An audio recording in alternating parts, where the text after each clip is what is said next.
రాధా రాధా అంటూ గోపాల్ ఇంట్లోకి వచ్చాడు.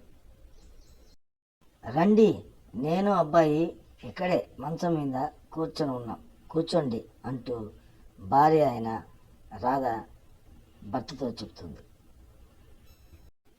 హరి భోంచేశాడా అంటూ భార్య అయిన రాధతో అడిగాడు. వెంటనే భార్య భోంచేశాడండి అని చెప్పింది. హరి, నువ్వు బాగా చదువుకొని పెద్దవాడైన తర్వాత మంచి ఉద్యోగం చేయాలి, అదే నా ఆశ. చేస్తావు కదూ? సరే నాన్న.